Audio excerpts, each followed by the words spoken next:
Um, yeah, let's take a look whether it works or not. Yeah, I hope it does.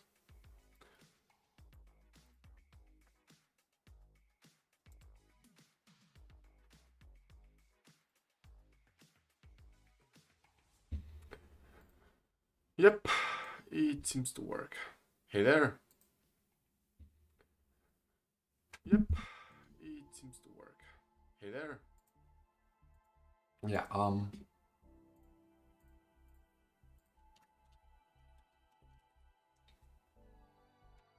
so let's make a dry run.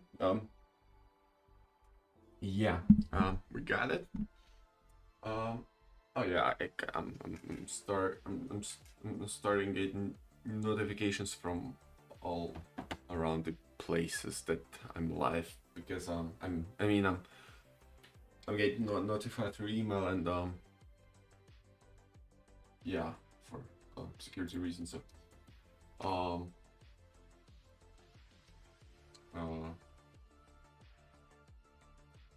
uh that's great. Let's let's start small. Um yeah, we're gonna be doing we're gonna be writing something like Ceph, if you're familiar with it. I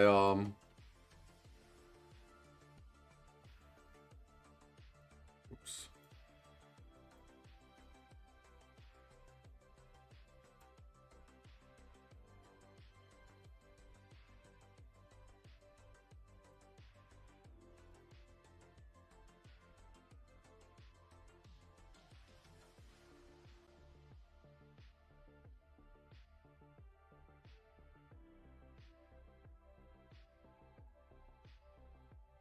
Does it work like this now? Yep, it does, thankfully. So searching something. Yeah, I see the other display. Good. Fair enough. Let's go to incognito mode.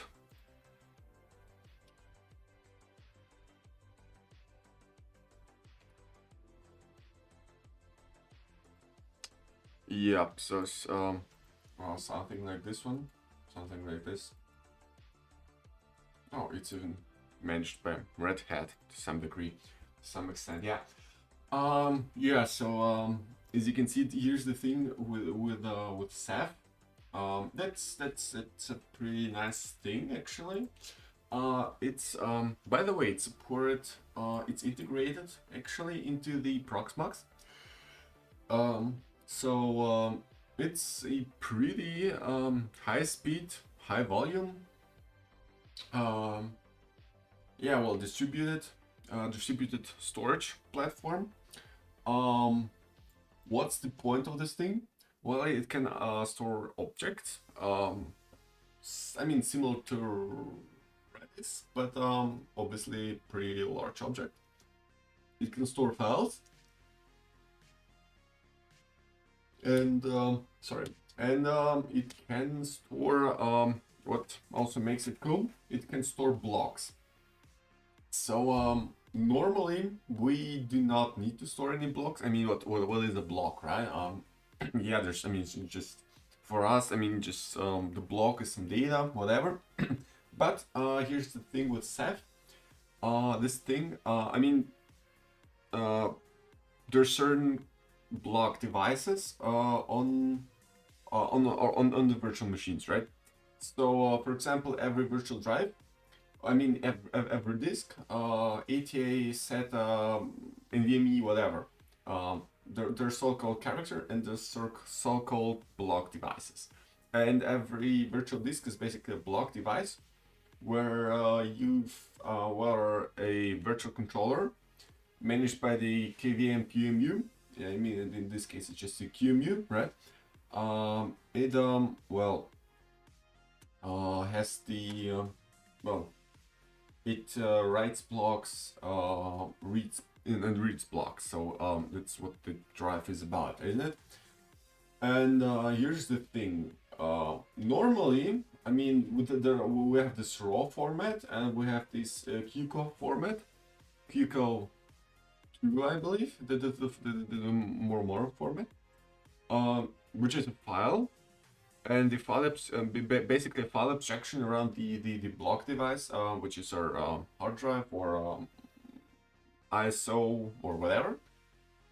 And so the set, well, basically this guy's thought, well, why do we have to create an extra abstraction, an extra file abstraction around it, if we could just well, store the blocks as it is.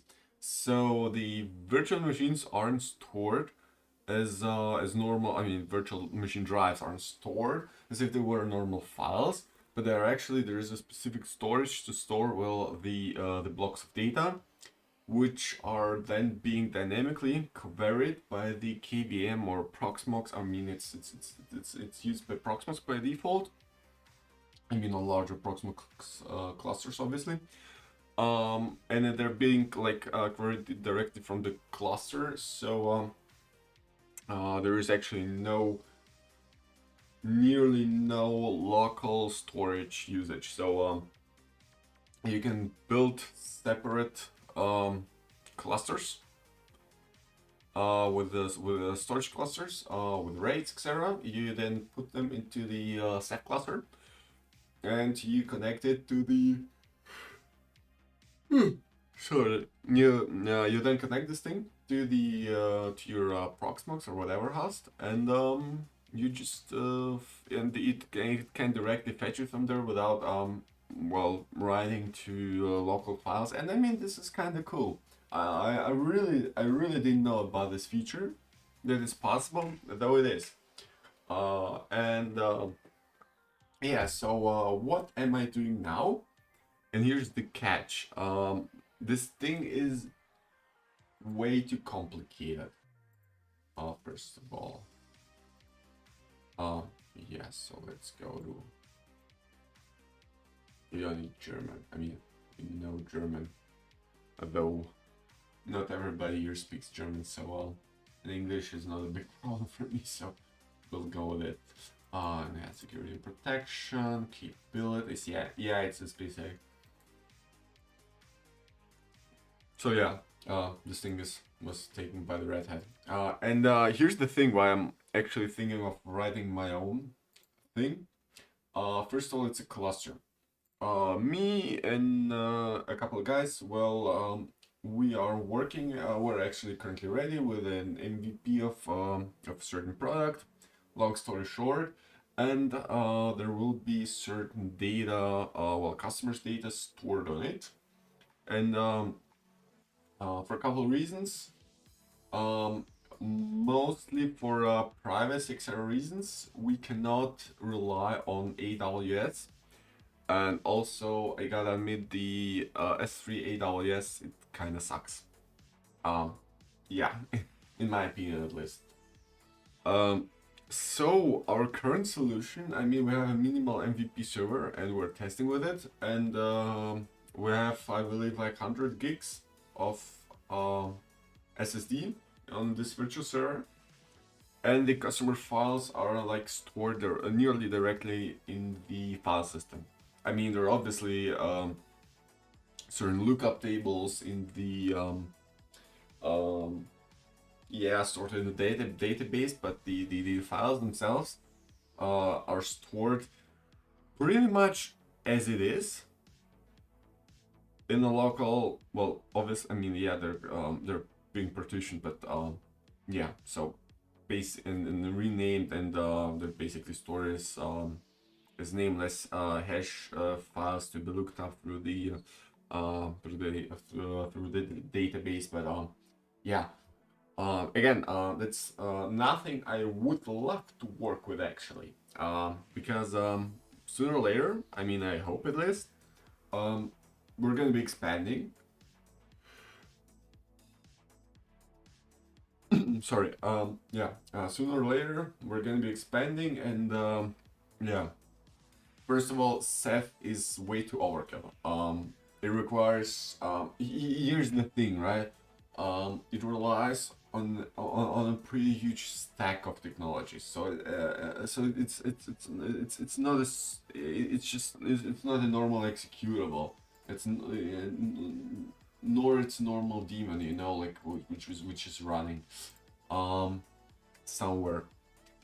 It really relies on a certain stack, which creates a really huge both memory and CPU overhead.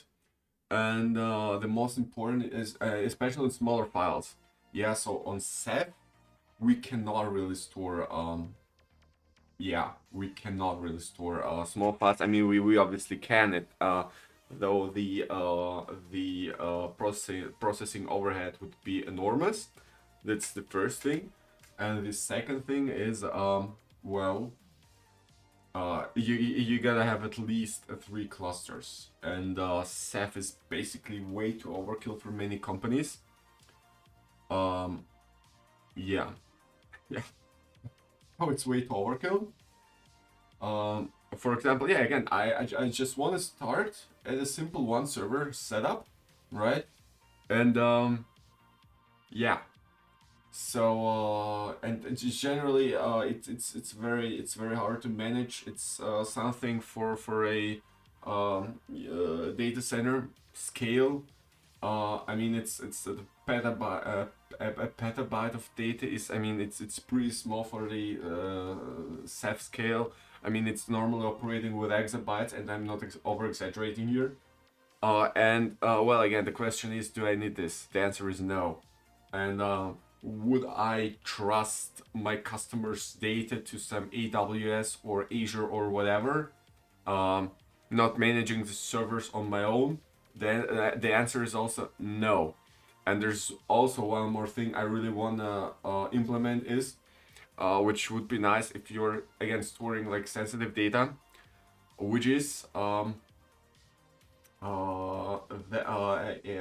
which is a force splitting.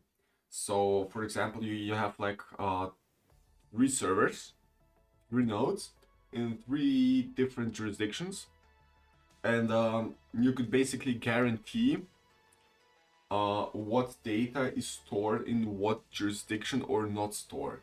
And is for if, for example, a server is physically for one or another reason is compromised.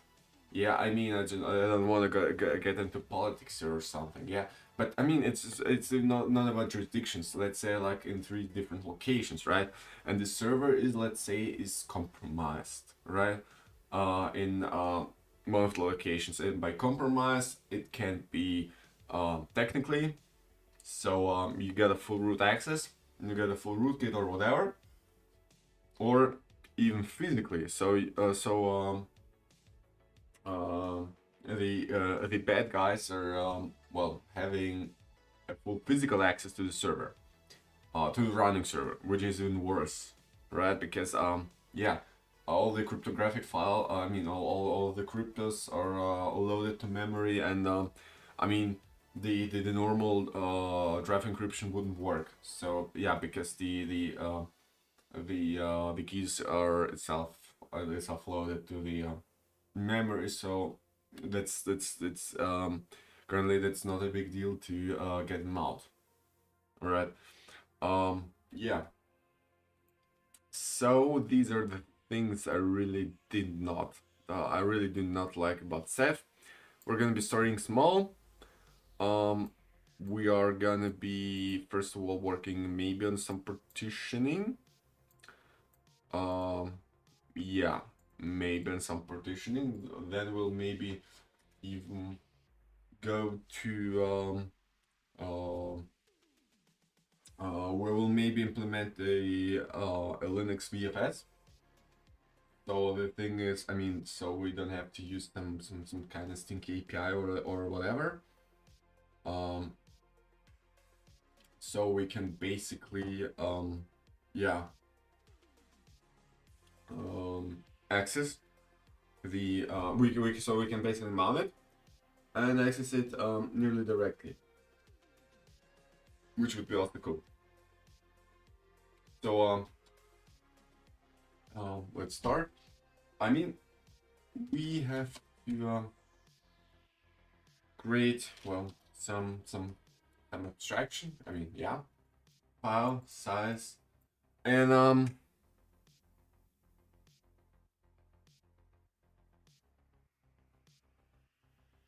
yeah, let's start. I mean, let's start small. Let's start with a single level file system, right? So no directories for now. Just make it a file. Yeah, obviously name and yeah um yeah first rock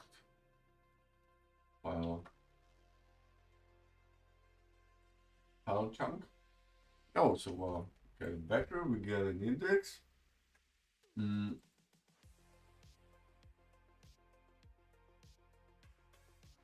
yeah, chunk index. I mean, doesn't make sense even. Um, to store an index. I mean, there's that this one would be redundant. All right. Nope. No chunk index. Chunk checksum. We got a store chunk checksum, which is a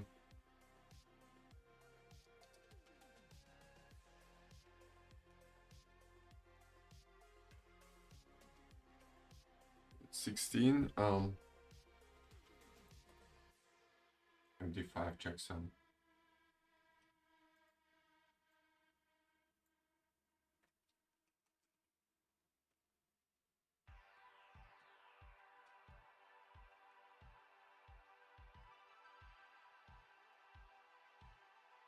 Wait.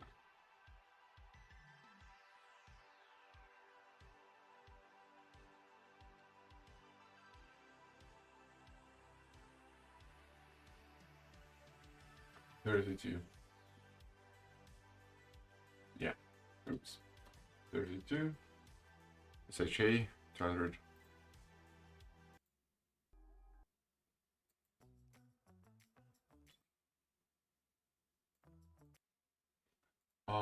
Yes, so we're storing a checksum. File we don't need because yeah, it's gonna be well, implied, I guess. Here over here. So file.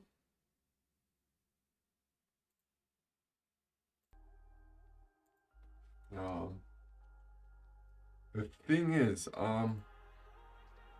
do we even have store? We won't be storing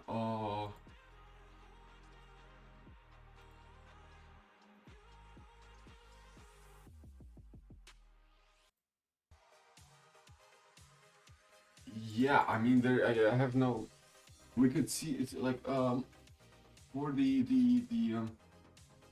store the IDs of the chunks. I mean, because the chunks will later be fetched, isn't it? On the like fetched later. So there's uh, yeah so data chunk some certain ID or something. Yeah, that would work.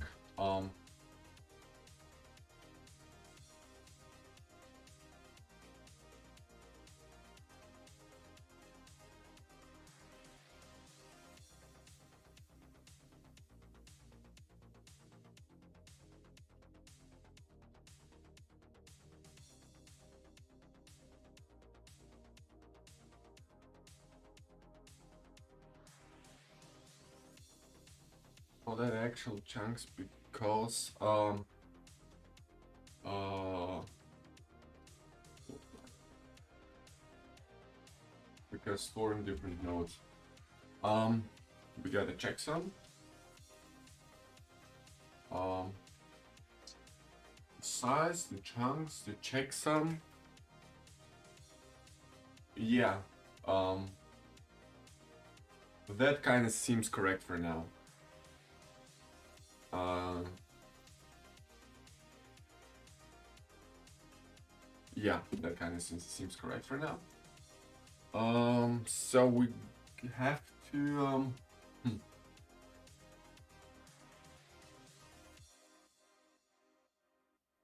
So let's take some file. Let's take some meme.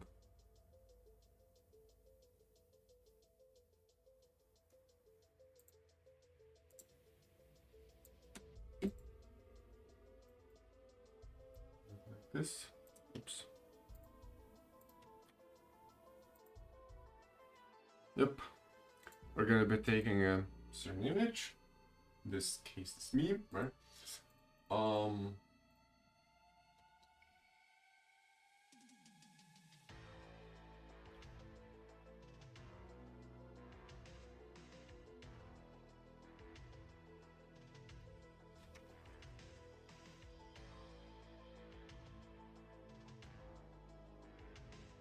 Hash map. I mean, there's no.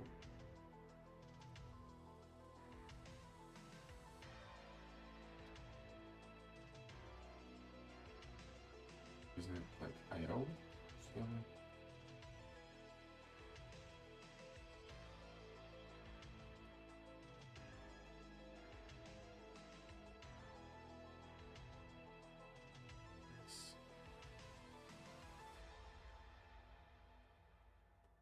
nope, this doesn't make any sense. Oh, oh.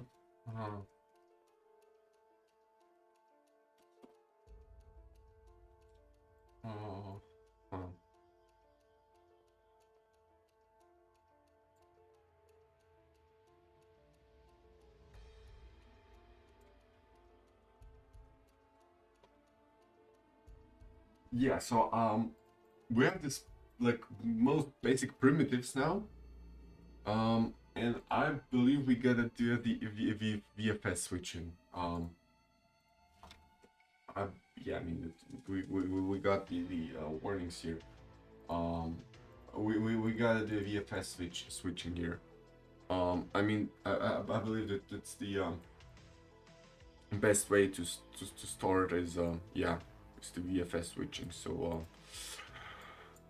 oh yeah, sure. I have the docs open here. Not here already, but yeah. Rust VFS Linux VFS virtual file system for Rust. Yeah. It's a go. Yeah, from what I know, I mean, we did something similar to university at the operating systems course, though obviously only in C, and pretty briefly, unfortunately. I mean, a longer course would be nice, really, but yeah, I haven't. I mean, again, I'm by far not a pro in Rust. That's what I'm doing it. Why I'm doing it in Rust because I want to learn it.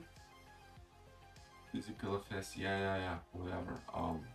Any serious kernel module in Rust? No, we don't need a kernel module because in VFS, it's that's the point of VFS. It makes a monolithic Linux kernel basically a something of a microkernel because fuse VFS fuse. Oh, Rust VFS fuse and Rust fuse back in the rest. Yeah. Yep, that's something. Yeah. You see, here's the server. Yeah, we don't care about it currently. No. Yeah, here's the thing. There are a bunch of functions we gotta implement. So here we can indeed mount it. API common overlay class module overlays. Yeah. So again, a file system has to implement a certain functions. For example, read file or read file uh, with offset, right? Read file, write file, yeah, read file, write file. What else? Create file, delete file, update file, or update a certain part of the file. Actually, because if we are talking very large files here, yeah, use. And for some reason, I cannot find the. I mean, I looked up before the server fast and DOS user fast. Yeah, yeah, that's basically what we had. What we had. Handling message. No, what, what the hell? It's not about messages.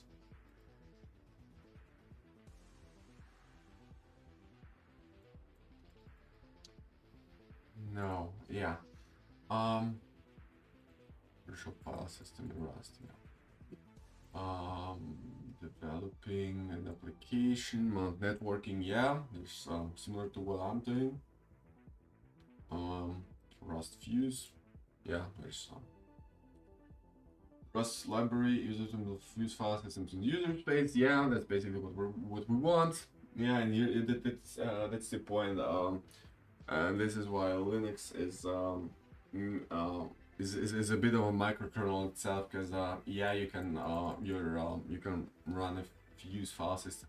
Well, basically, actually any zip file, because you're well, you can, which I mean, I guess you can mount it, and any ISO file, which you also can mount, as we know.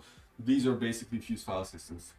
These are file systems, but yeah, running through a specific kernel switch in any user space. So use install. Yeah, yeah, yeah, yeah. Yes. Oh, so it's just simple as that. There's still a lot of stuff a bit down.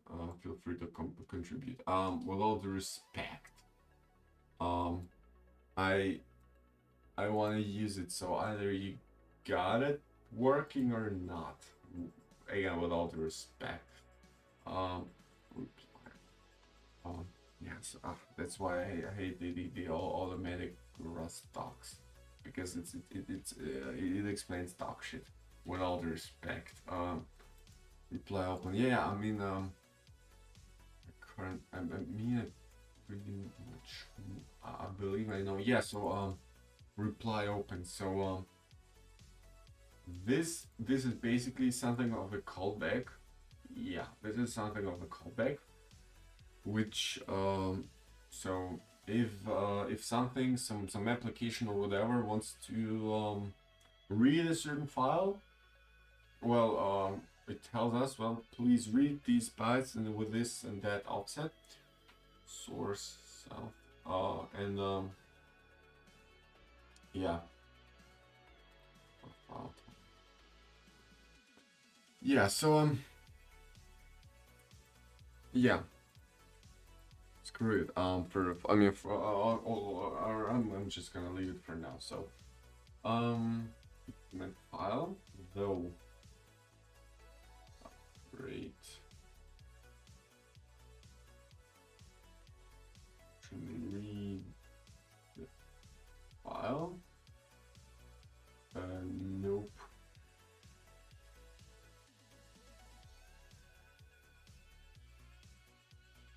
Can we return a tuple? There should be like tuple or something. Or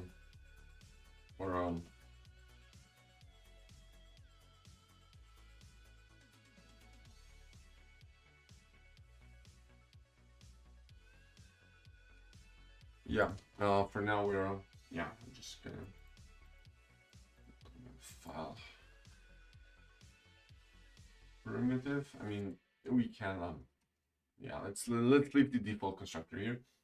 And well, actually function read from file. The file is gonna be using path. Place all information. Yeah, you could have at least helped me, right? Instead of just um.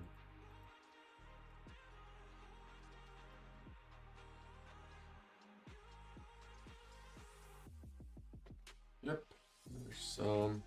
There's this like that std file open, but expect. Yep. Failed to read file. File size. We get chunks and buffer.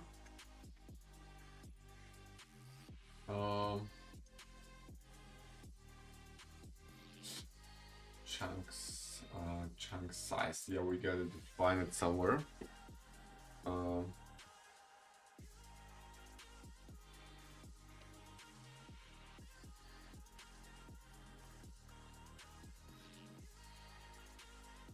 Global constant. Oh yeah. Attic chunk size is 1 MB. We don't need that much. The U size. Oh, we can use the. Oh, it already is the U size, right? 2000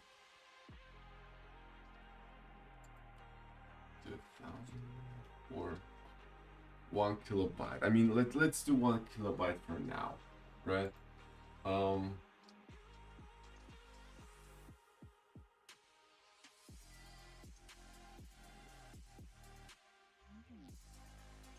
Calculate checksum.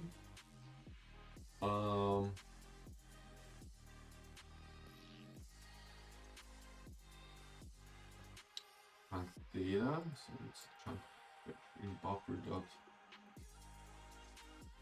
Oh, so it's already implemented. You're telling me it's already implemented.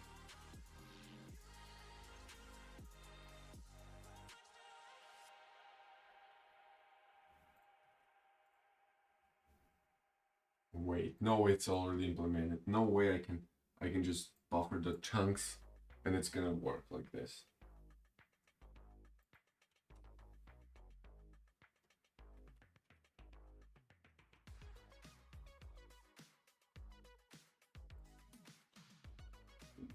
PNG.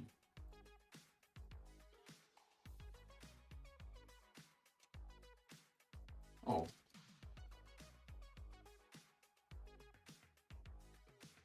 Let's use a constant over here. Yep. I didn't expect it to work.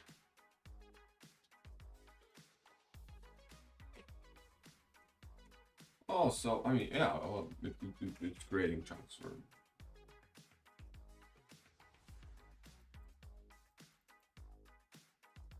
chunks.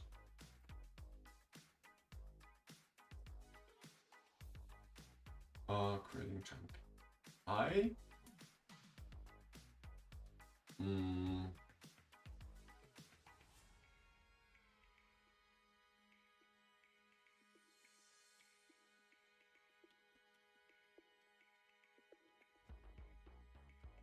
Chunk to vector. Let what does the chunk again need?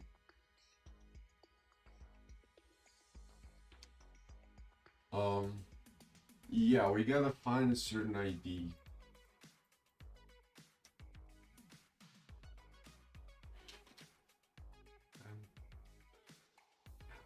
Check some.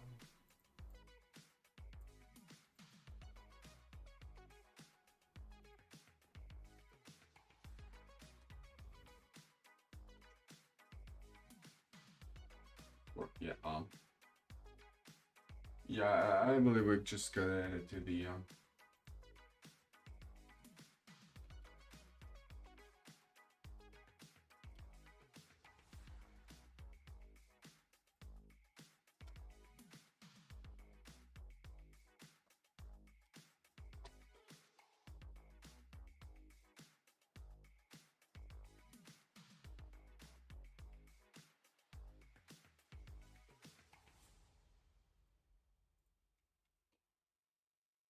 hope that's gonna work.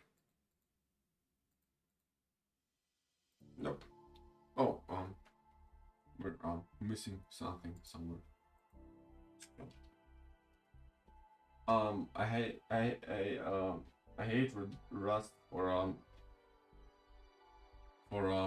ignoring the return. It makes the code much more readable.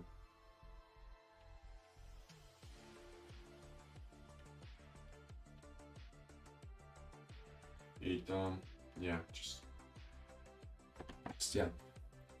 making it return though 6.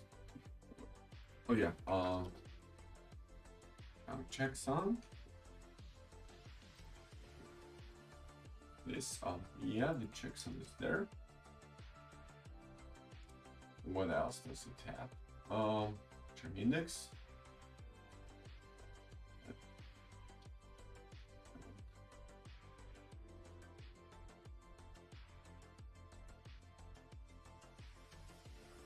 This is equals to I.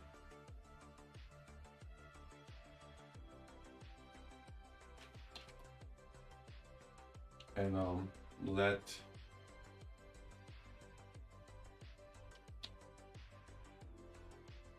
chunk ID is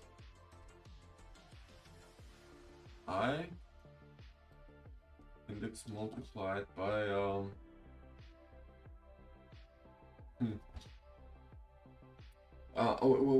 we have to come up with a certain mechanism to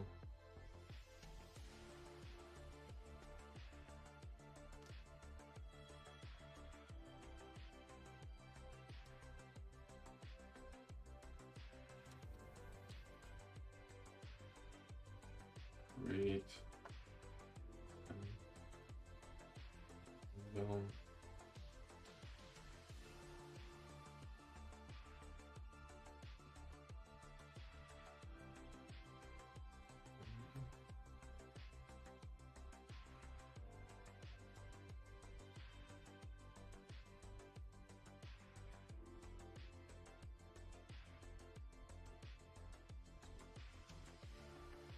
again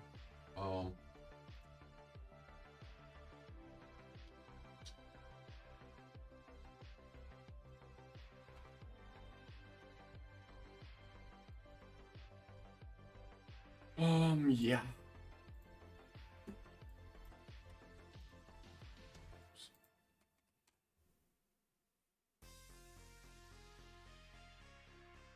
What's the problem now? Method could be found in RNG. Oops.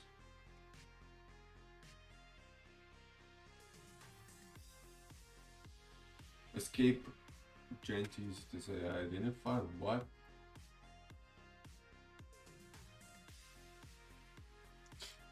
No. Whatever. I just leave it now. And make chunk ID. Work like this. No, it will not because so we have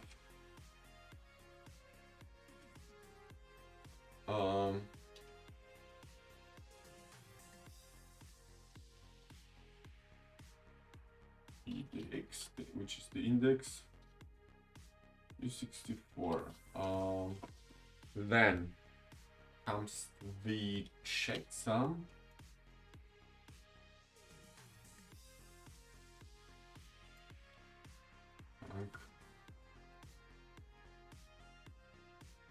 Then comes the chunk checksum.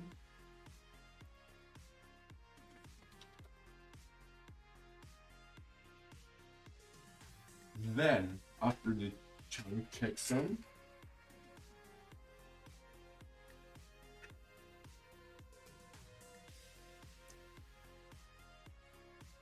there comes a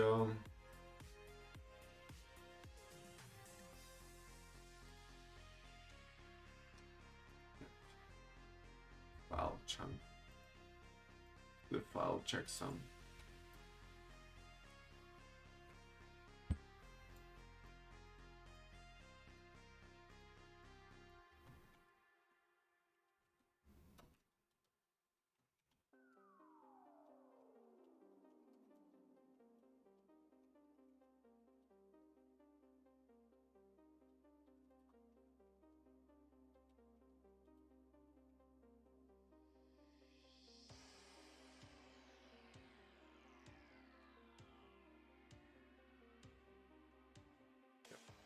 let's ask this thing because in this case unfortunately I ain't got no clue what to do.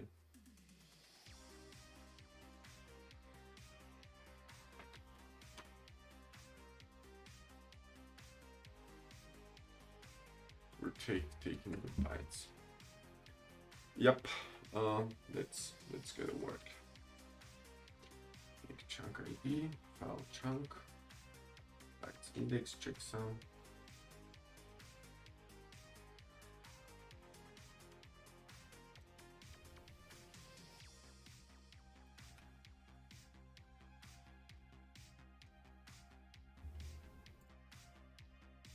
Oops. Yeah. Return. Lower. Though that's nothing to us.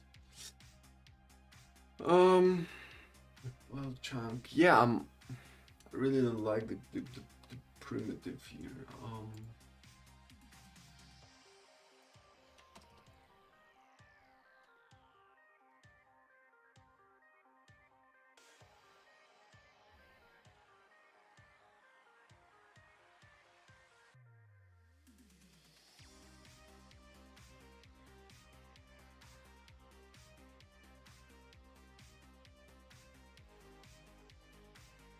Yeah, maybe we should.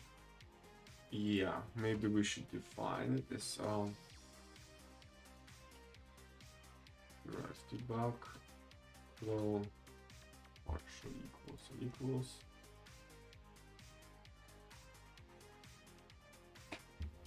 Yep. Also we get the file struct.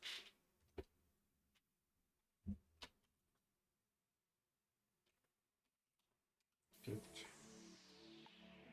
chunks. This one's easy. And we can do a n to string.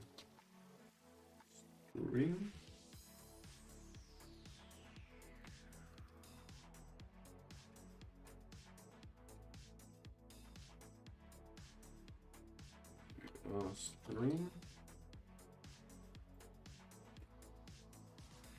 Yeah, and here obviously that primitive, yeah. Alright, here's the checksum. Image size chunk 600 chunks. I mean, we could make it 1 megabyte chunks. Oops. How large is this one? This is, I mean, there's 677 kilobytes. 677 kilobytes. Then there's just one chunk right now. So we could chart. I mean, we could play around and yeah, determine how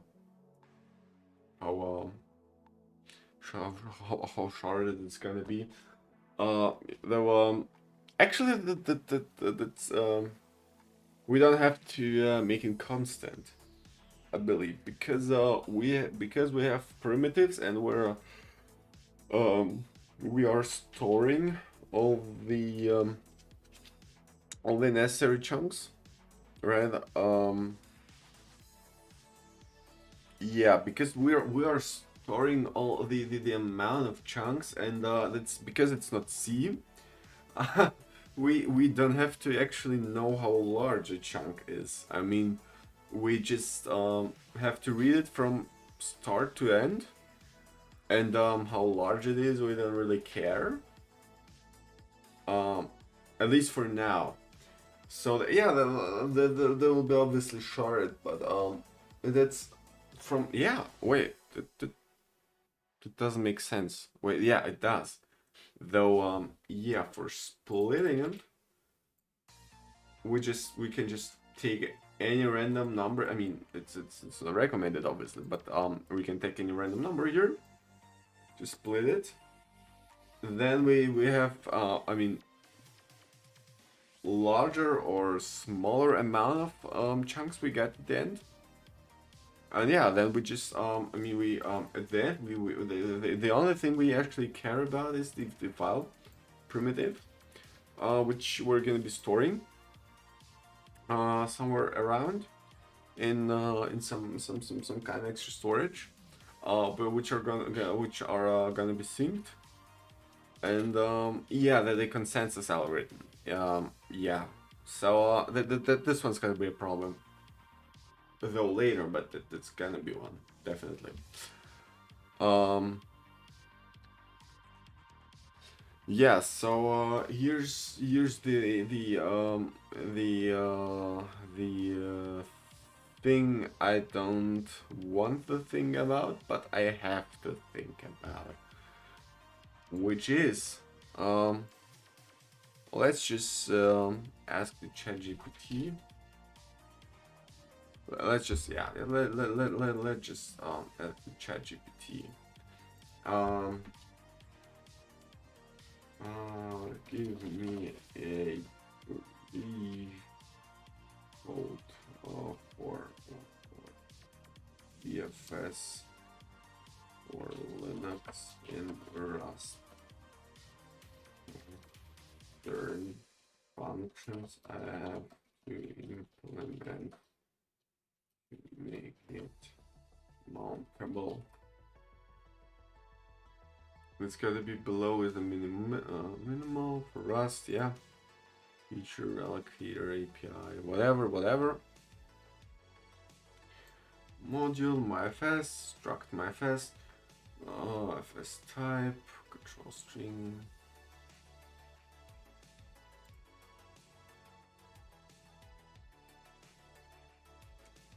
Yeah, wait, that's not what I wanted.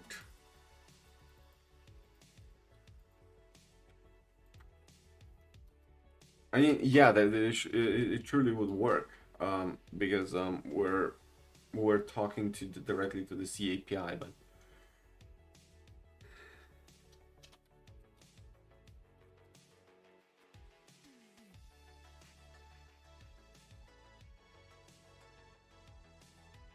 should be ellipse in place for such tasks, right? Yeah.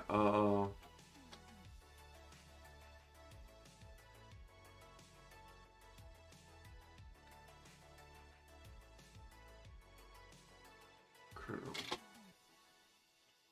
file system type.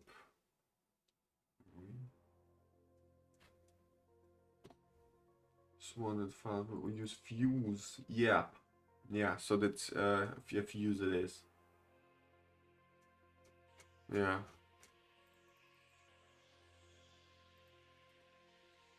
Use first or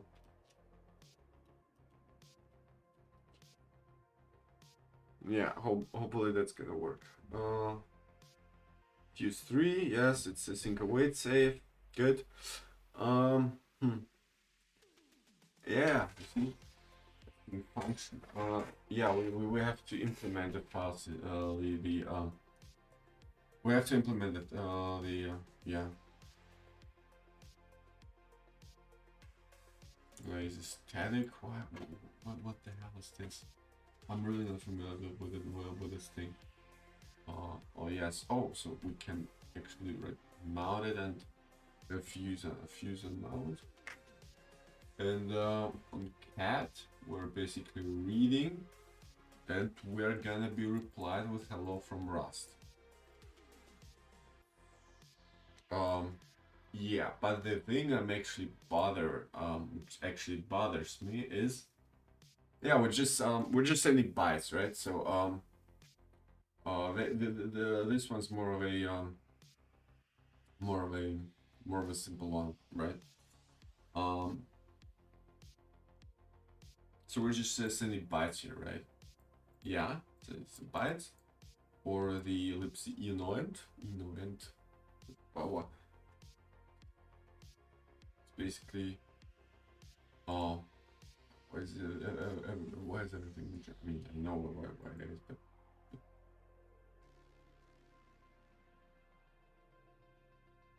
um, tools, yeah,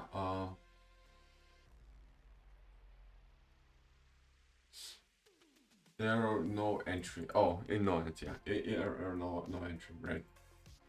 Yeah. So we're missing an entry here. Uh, yeah, and then uh,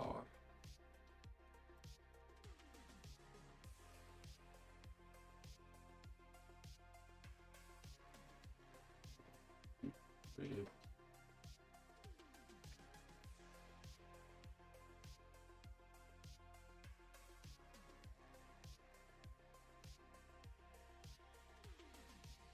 and sync over network. Offset size, VFS views. Again, yeah, I remember we learned it at the university, and I really don't remember what exactly it does. What is inode number? Use each file directory must have a unique 64-bit inode number. Yeah. Okay. Oh, so that's what we also gotta generate it here.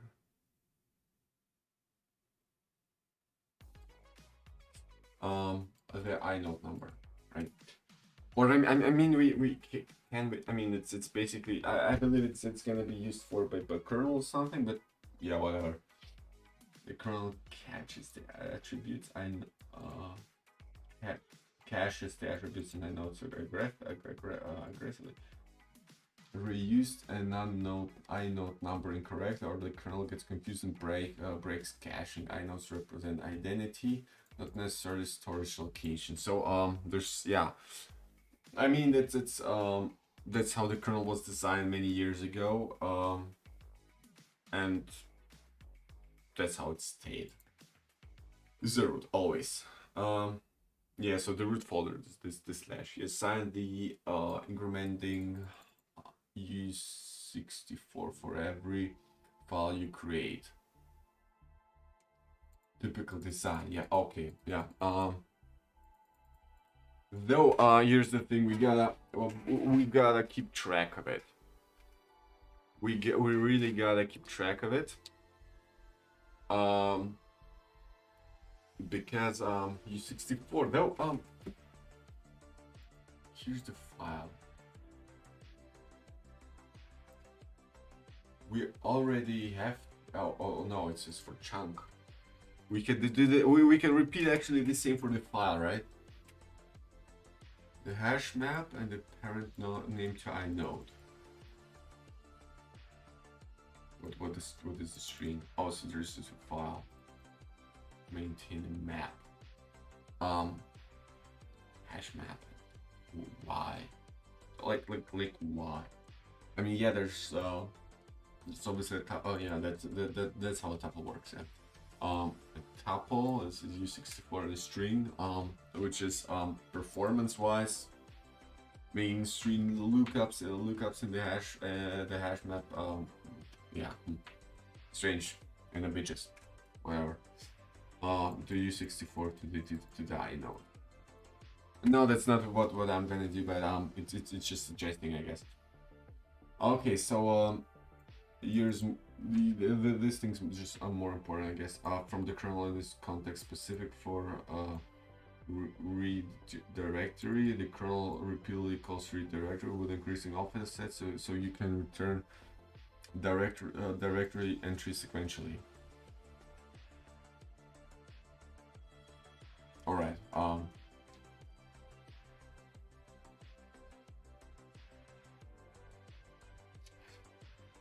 Read. In this case, though, in this case, we're reading a file, right? Um, example of this, you respond with address plus final offset. Kernel calls again. Oh, so it's yeah, I'm starting to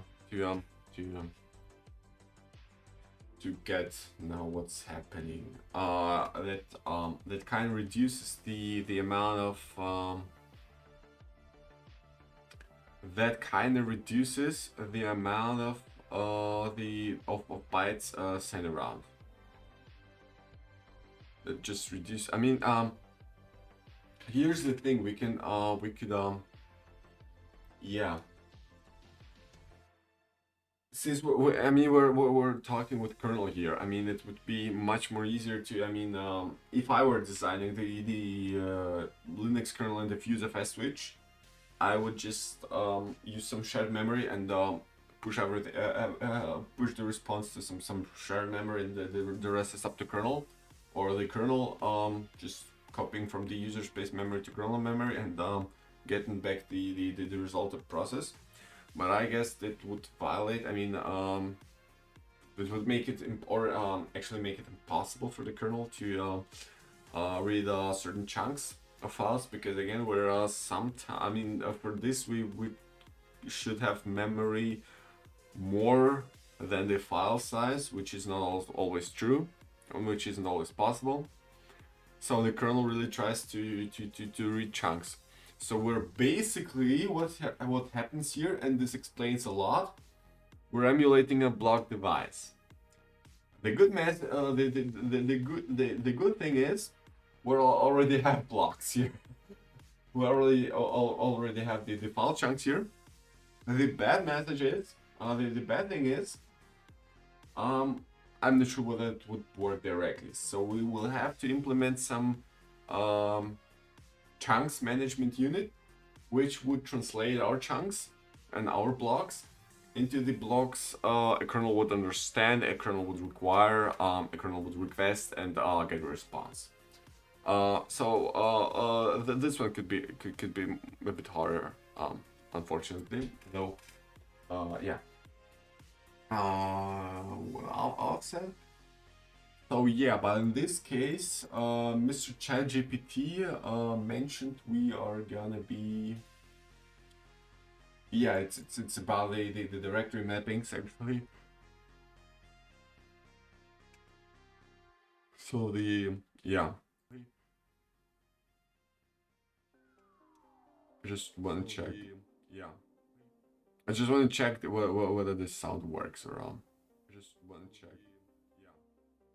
I just want to check whether this sound works or Yeah. So it continues. A lot of streaming. Yeah. So that's basically something of a byte streaming. Info next offset file type regular file, file name. Yeah. Yeah. So we somehow have to store the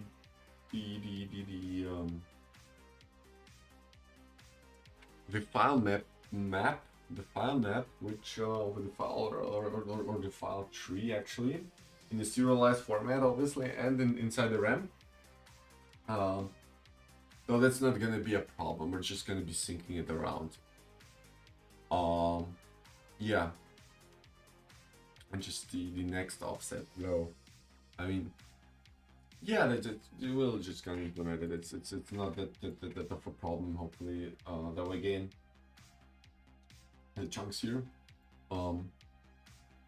Again, I don't know how the Linux kernel would react to me having the other chunks here, other sizes, etc. Oh, so yeah, is it 4 kilobyte? Reads offsets is simply the byte index into the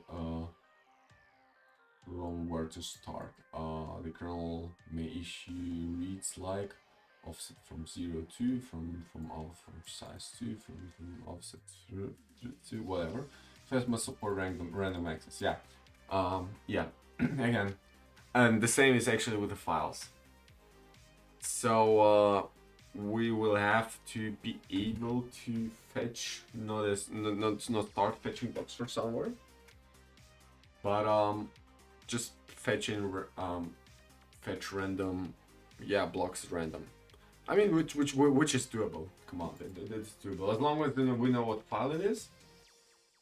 We can, yeah, we can, yeah, we just go to the lookup here, which is yeah. So again, this file primitive, it's just a primitive. Primitive representation, not actual storage. Yeah, so we're not storing anything here. Well, here for now it's just one file, but again, we're just getting started. So here we're gonna be. Oops. Oh, so that how you write comments from us. All right.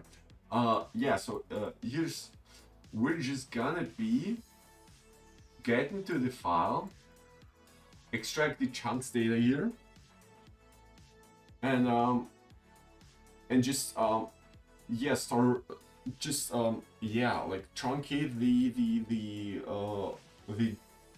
data at the beginning and just work with this array. Yeah, that would work. And 4 kilobyte. Let's make it 4 kilobyte, right? Let's just rerun it to be sure. Yeah, 166 chunks. Simple image. Yeah, again, it's just testing purpose. Checksum. That should be fine. Yeah, it is. Obviously. Yep. So yeah, what the size is, how many bytes the kernel wants. All right. So we get to the offset, and then we are starting to fetch, but we are not. Okay, that makes even more sense now. We do not we do not send a certain amount of chunks or whatever.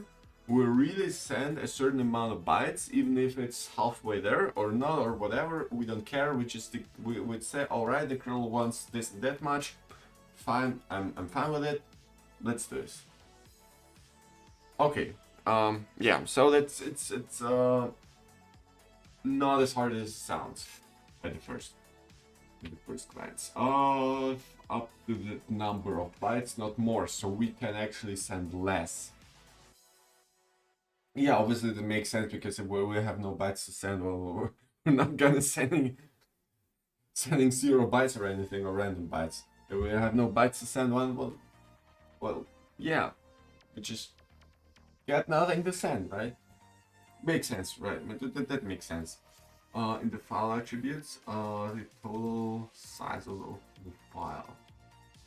The kernel used to validate reads. If your fast returns the wrong size, read behavior can break.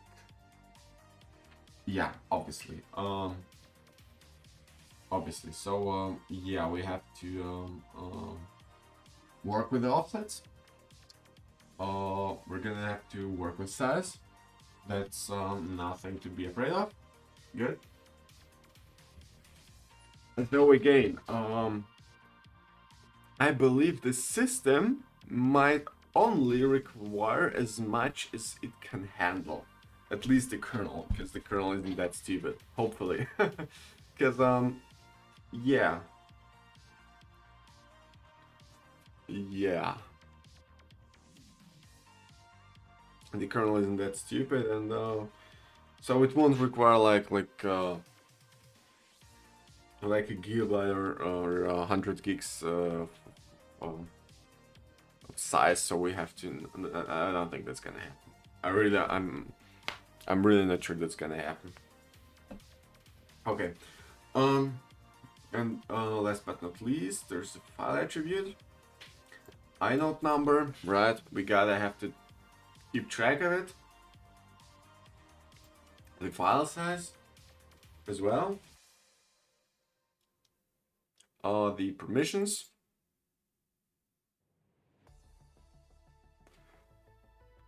Oh yeah, sure. The permissions we have to store.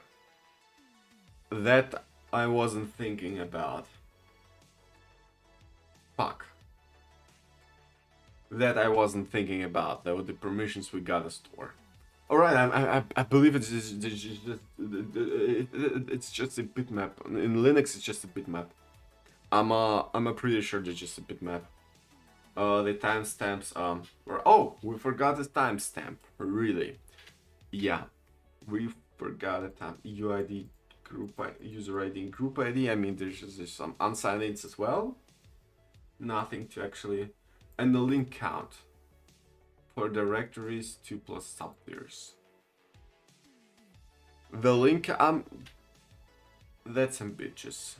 What link count? I mean, maybe it's uh how I was linked, how the file is linked or something. Is it? Um, file type dot directory. What functions fully must implement. So there's lookup, attributes, open, read, read there. This is for the read only. Alright, this is create, make dir, unlink, remote directory, write, flush, or flush, fsync, and rename. I mean, like rename is wait a second, isn't like moving a direct, isn't renaming directory basically moving it to the directory with another name? I mean, or the same with file. Metadata and data store, right? Network sync, replicated model, event logs, yeah, whatever. We don't care about it for now. Yeah, remote sync, server gRPC, yeah, again, we don't care about it now.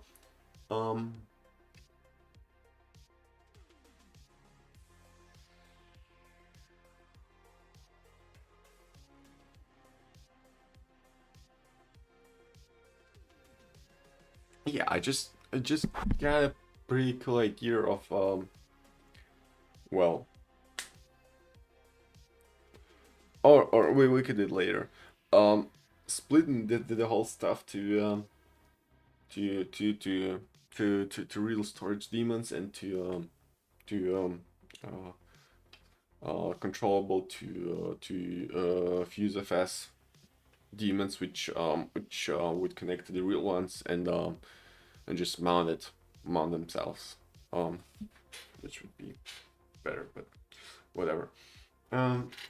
Fuse 3 metadata database, data storage, inode, recommended stack, yeah, blobs, inode, blob, whatever. Write root to the server, option local first, with async replication. Yeah, implementation, remote, yeah, whatever. This to just right to directory. Yeah, dude, this guy only tries to. If you want, I can generate yeah, whatever. It tries to keep the conversation ongoing. That's not gonna happen for now. That's not what we need. So yeah, again, the good news is it's not that bad. The bad news is there's still a bunch of to implement.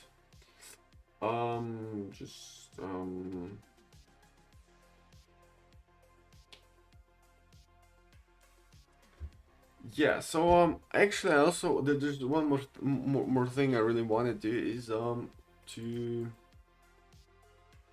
um to add an encryption. And an encryption would be nice here. I mean, the block encryption, right? The block encryption.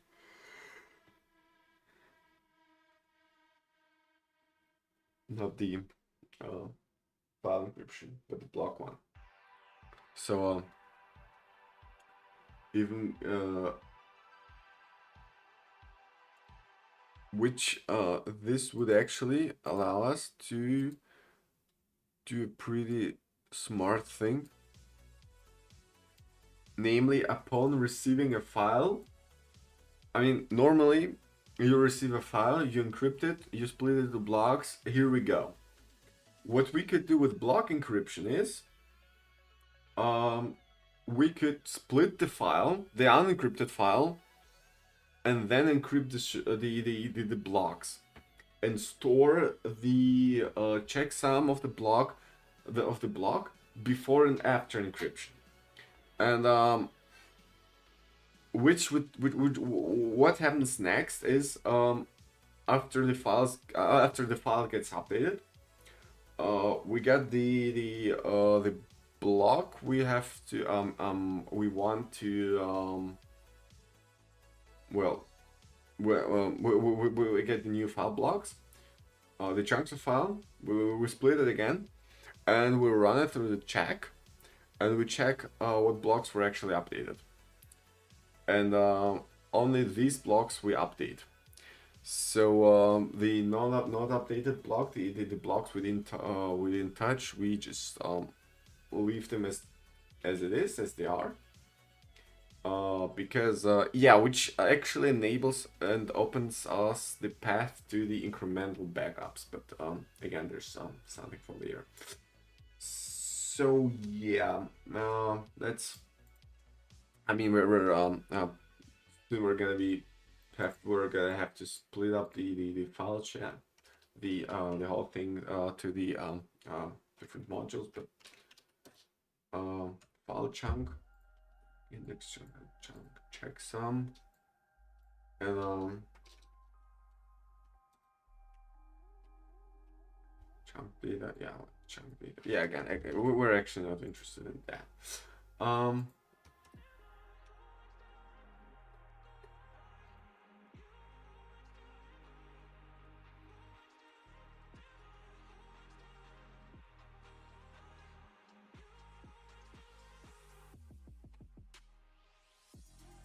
Yeah, these are the chunks. Yeah, this is the data we actually used to. This is actually the data we used to.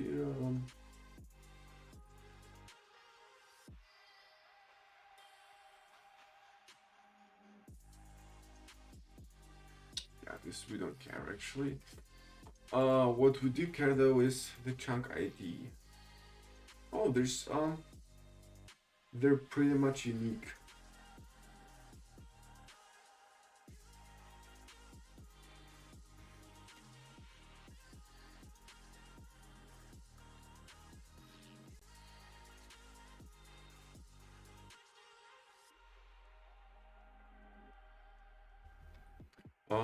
Yeah, just try it. So these are pretty much unique, basically the IDs, which is good. And we can actually determine which node. I mean, we can we could use the algorithm similar to set.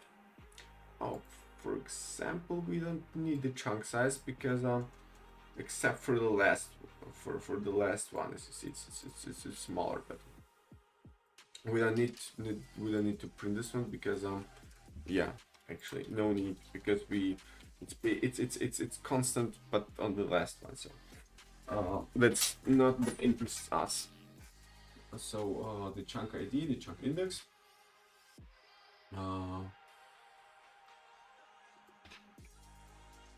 ETX, checksum, yeah, just clean it up a bit.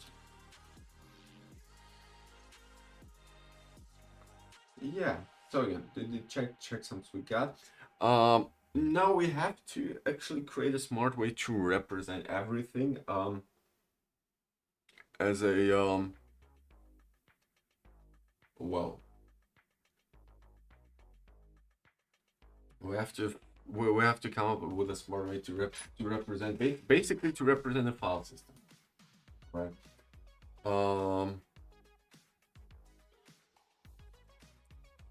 Basically to represent a file system.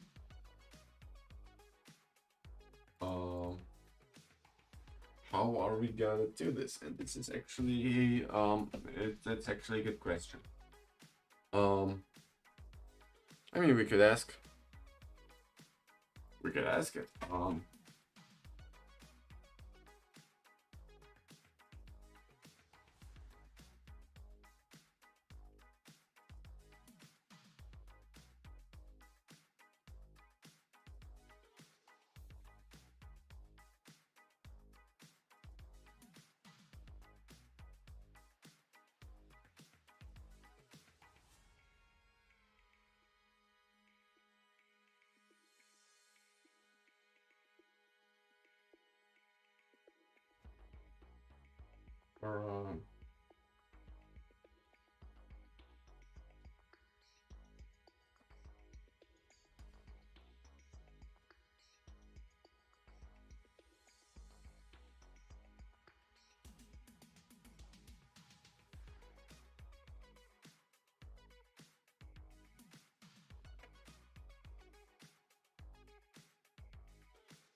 model.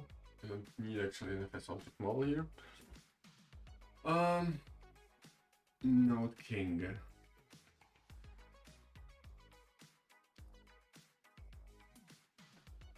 Node metadata.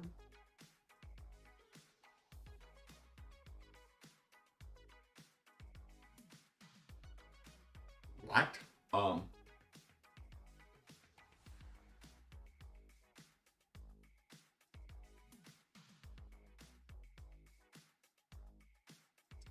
Entries and directory index.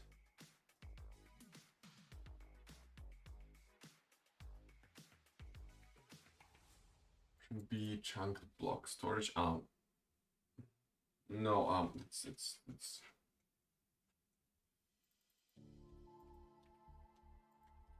gen file system. Traversable. Yeah, again, let's see what ChatGPT thinks about it. But yeah, so my suggestion would be maybe to use, I mean, that's basically a file tree, isn't it? So a file system is basically a file tree, right?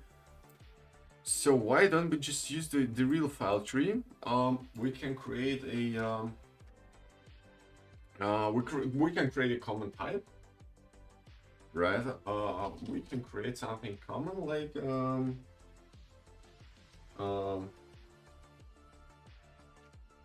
well, struct. Let's go with the Rust now. Struct. Well, I believe everything is an inode, right? ID size, no. FS entry, let's call it like FS entry. That's maybe not a name. It's not maybe not a size. That's just an entry.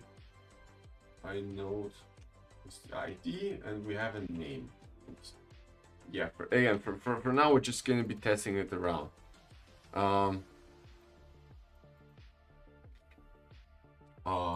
Yeah, then we have name. We have a oh yeah, we have a metadata. Struct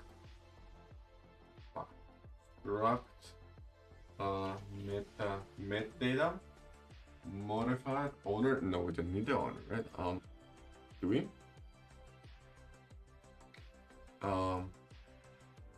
File permissions timestamps. Create a day add, modify that. Permissions is U16 and yeah, the owner we don't actually need for now, at least. I mean, maybe later, but yeah. FS entry. We don't need an entry, for example. We have the metadata. Metadata.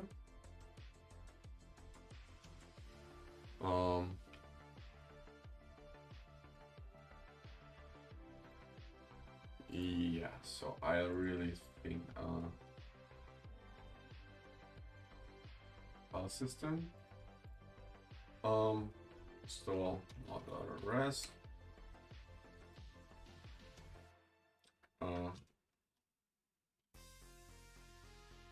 Entry.rs.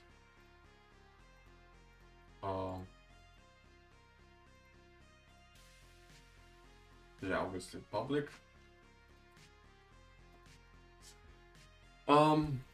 Yeah, metadata. Not cargo. Right?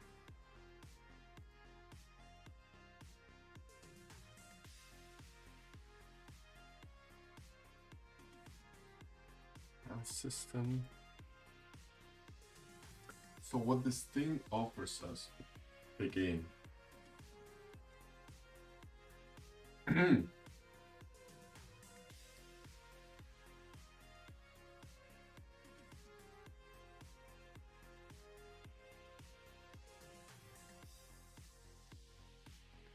Again, map.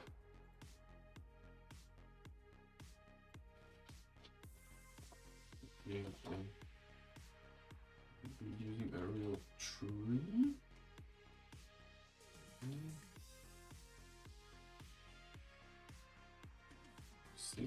or for either traversal.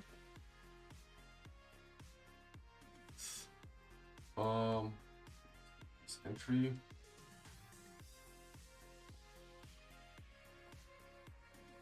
And we haven't fought with a borrow checker yet, so we're making a good progress. Entry metadata.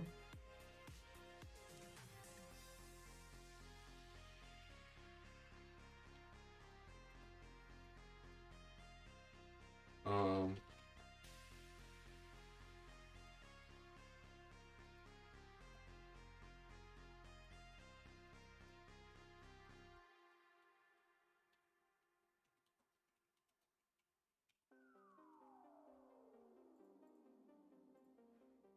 yes, I will be going with generics, or with a certain generics. Oh, so oops, it's a trait, public trait, not a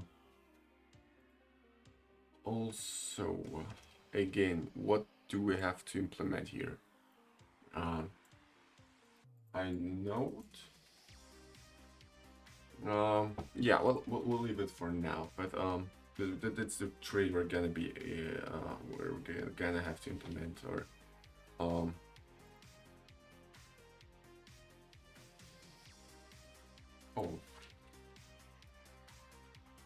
oh, we really, of course, I forgot. Its size.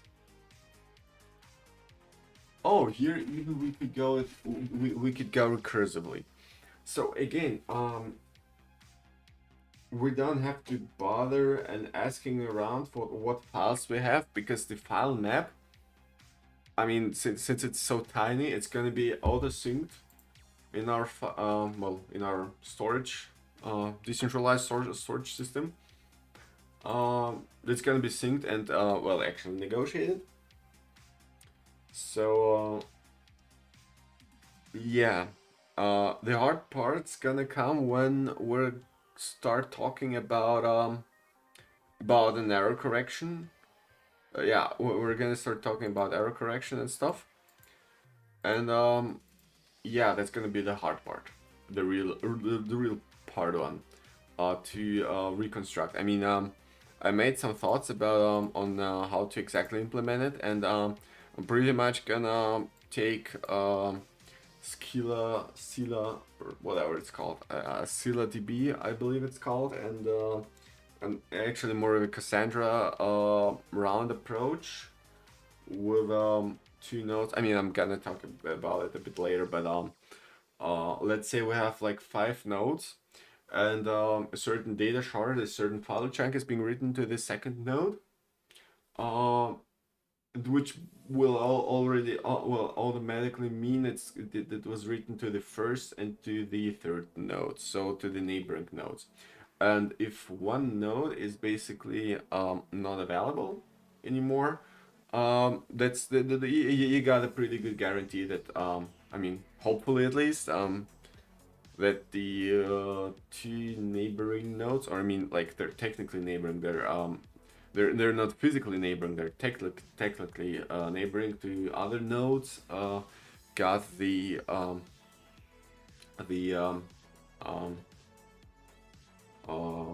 yeah, got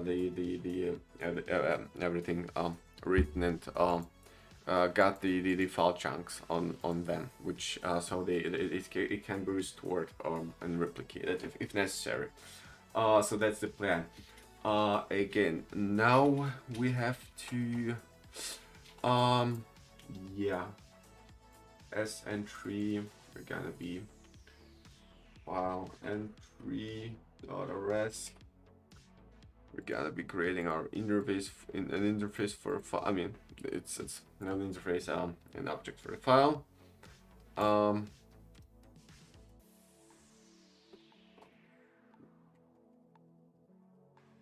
Rock. Again, do not please there we already got 2 files. I know there's this file, which we're actually gonna be getting rid of. which we don't actually won't actually need anymore because there's the entry we actually need. Um, we have the file chunk, which is it may sound hilarious, but it's pretty much unrelated. Not even here, as you can see, the chunks here. Yeah, there's just the IDs, and the IDs will be used again to well, for the lookups on the nodes, and most important, well, there's this file primitive, which we don't actually care about. Oops, what the hell? Something happened? YouTube?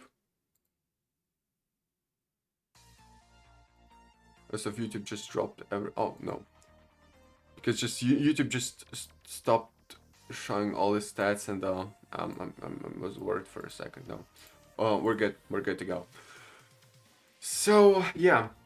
So that's the plan. And again, this so the file chunk is stored on the corresponding node, and the and is being looked for with the with the file itself, which we're going to be rewriting now, because yeah, struct file entry. And again, these entries, since they don't really require any space, right? They don't actually require any space. So what are we gonna do? Well,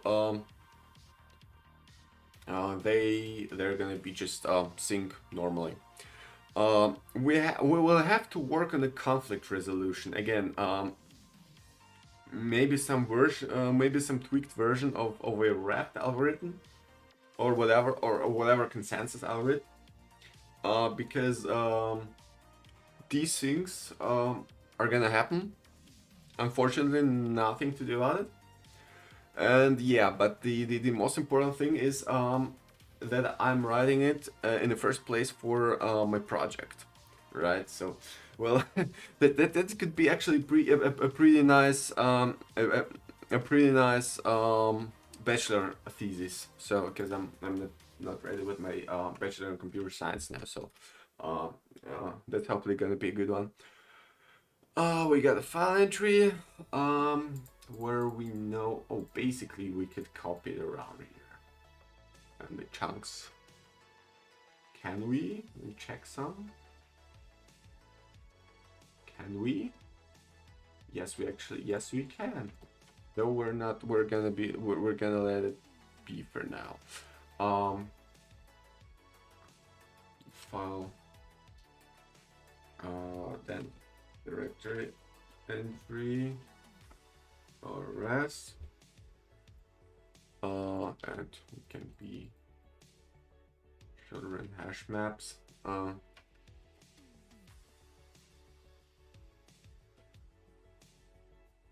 Fs entry.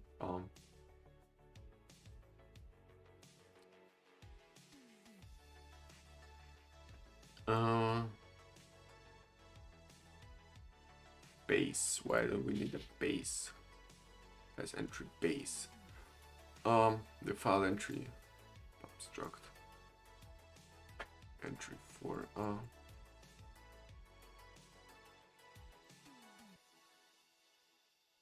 entry.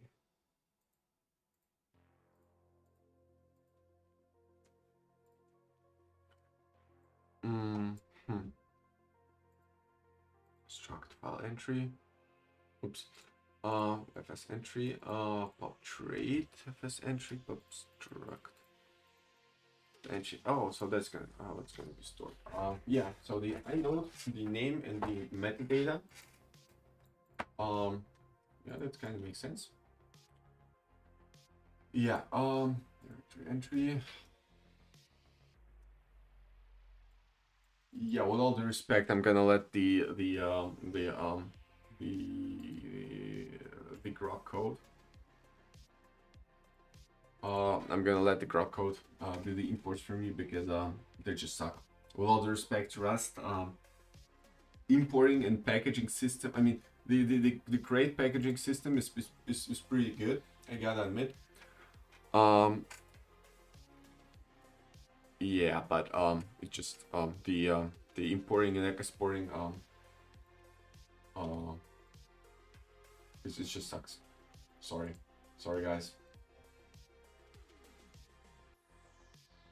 File entry and the yeah, no, yeah, let's leave it out for now here. Uh,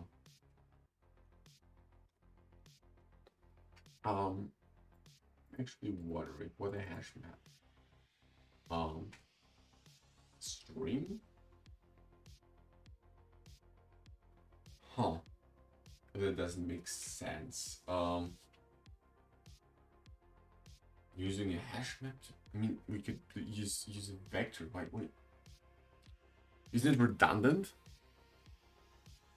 This definitely seems redundant. I mean, hash map has a pretty good lookup and God knows what, and I gotta admit it has a good lookup. It has whatever, right? I'm I'm I'm I'm I'm a fan of a hash map myself, right? I really love these things. One time I really I even developed a very special hash map like service. This was something uh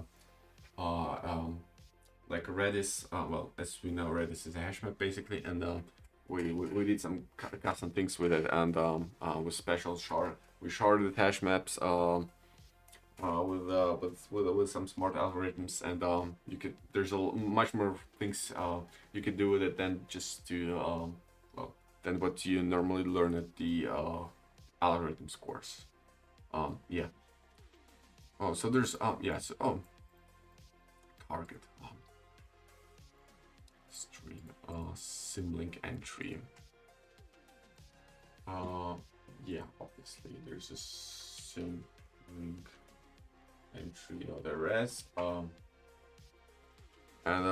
again, I'm just getting this code suggested now. It's not the final version by far. The base, the FS entry, the FS entry base. Yeah, the FS entry base. That's good. Sorry, I'll change the music because I hate it. Yeah, the FS entry base. That's good, but the symlink entry. Yeah, the string. I mean, like I hate strings. Not particularly the strings, but here's the thing. I mean, like with this string, I'm gonna have to look up everything even more. That just doesn't make sense if I can just point to the um their entry to the entry myself to the entry or whatever so I can just use the same box here at the symlink entry. Yeah.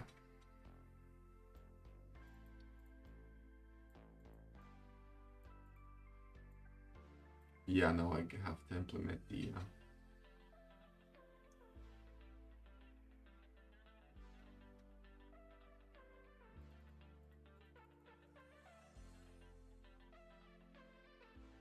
yeah. Requires dynamic dispatch. Let's look at that. What is dynamic dispatch? It's, yeah, I mean that could add a theoretical complexity, right? That's a theoretical complexity. Um, though, yeah, what are you suggesting? If not dynamically determine what the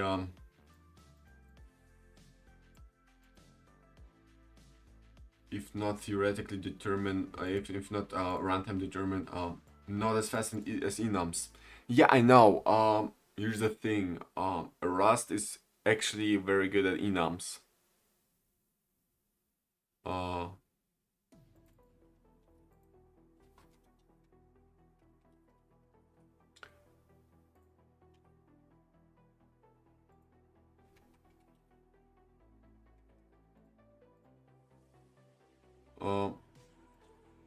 yeah, we can approach generics for compile time specialization.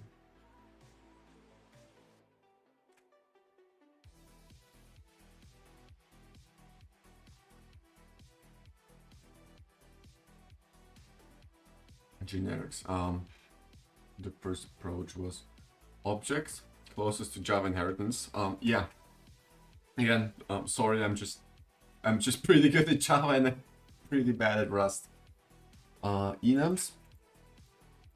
Entry.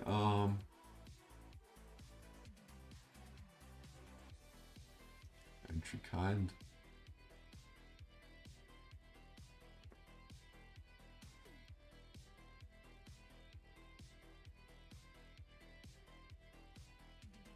Compile time specialization.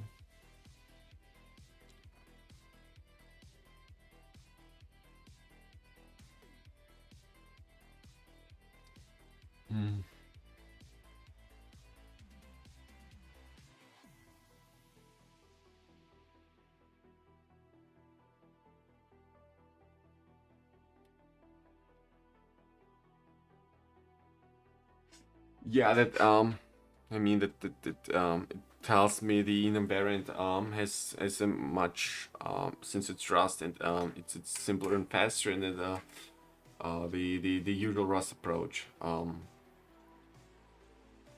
Yeah, but I really wanna keep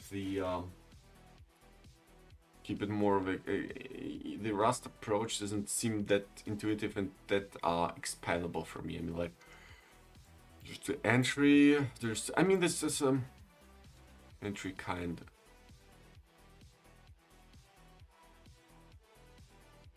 Should we try the Rust approach actually? FS entry. Could file the directory symlink.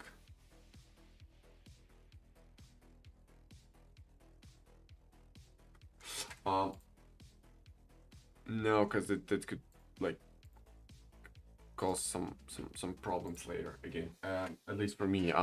And if shit hits the fan, we can go back to it anytime. Hopefully.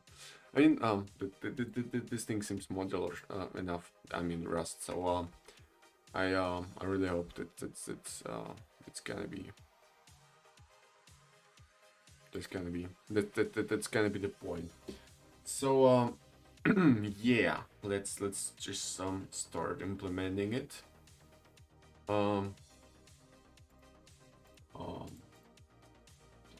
entries. So again, what we have to get name that says good metadata, and wait a second. Do I have to? Yeah. Let's get metadata. So name says metadata.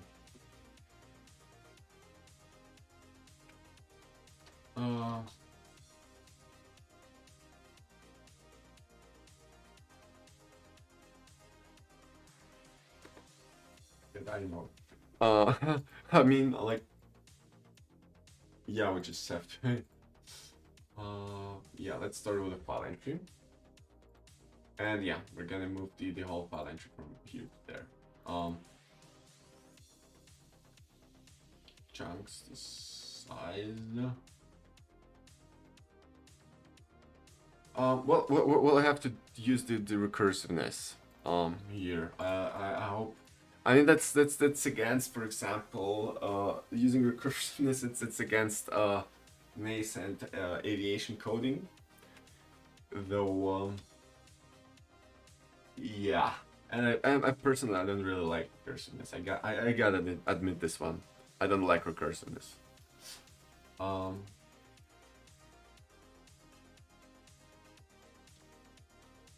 So first of all, extract. We have to define it.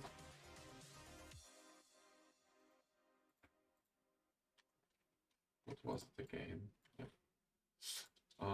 FS entry, the entry base. This is the metadata. This is the file entry. is the directory entry. This is the symboling entry. Public trade, yeah, but with trade we don't have to define actually. Yeah. The base. We have the file entry. Entry base. I know name metadata. So modified. So we really have to store the file. Yes, we have to store the chunks. We have to store the checksum. And we have it complete here. So we remove it from here. Just as simple as that. Good. Good. So for fs entry, right, for the system get metadata, well, it basically auto-completed for us because there's nothing hard. I mean, I know I just messed up with the imports here, but well, again, I'll do it with Mr. Grok. Mr. Grok AI was gonna do it for me because again, I hate the fucking Rust imports and importing system. I mean, you could have done it like worse than that. I mean, oh, sorry, you could have. But the only worse implementation, the only implementation which is worse than here is it's in Golang, where you really have to use capital letter to define the importer. So yep, let's define the basic constructor file entry.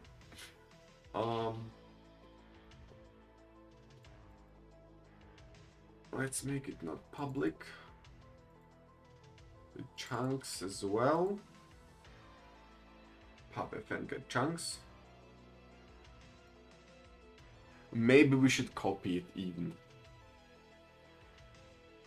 Maybe we don't want to have the pointer.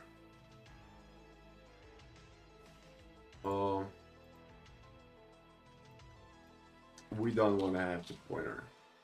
Yeah, we want to clone it. For security reasons, or for safety reasons, I believe, getting chunks. Oh yeah, sure. We aren't getting actual chunks.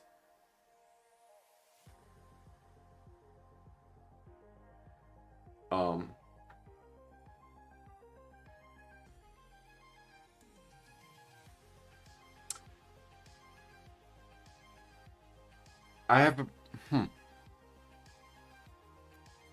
we could actually create a primitive for the chunk,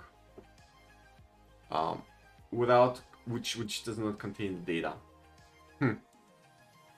Which we could create a primitive for the chunk which doesn't contain the data, and we could request it and then compare it. Just not not only the numbers themselves, but we can create a small actually struct for the chunk which describes the chunk, and then we could fetch the data from the node or whatever, and then we could like compare them both. Though it would here's the thing, it would add actually a bit more storage complexity to the yeah, it would add a bit more storage complexity to the whole thing, but I guess we could do something with it. I guess we could live with it.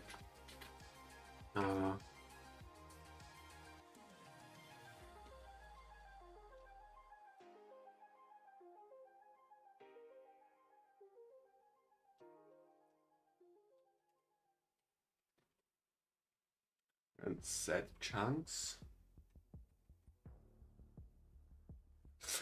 Wait, can we can do an overload here, right? Set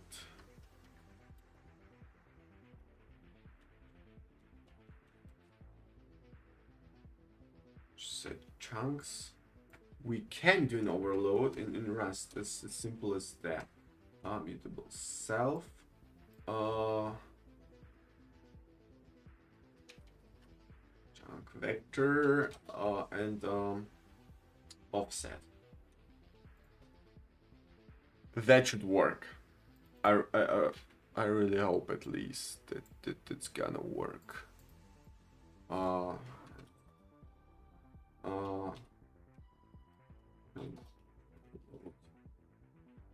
Simple word to overload functions. Yeah, I really hope it's I really, I mean, I would really love to see a language, something with OP like Java, but with the performance of Rust and with the safety of Rust. And most important with the performance, obviously. Huh. And with a low levelness, that would be really nice. And I know there's this is called C3. But I think C3 does not guarantee the memory safety. Yeah, I believe it does not. So I mean, I mean, yeah, there's the generics. They're only possible due to, I mean, due to the JVM and the runtime checks, right? So yeah. Though you know what, I believe I'm gonna stop the stream for now, and I'm gonna come a bit later back.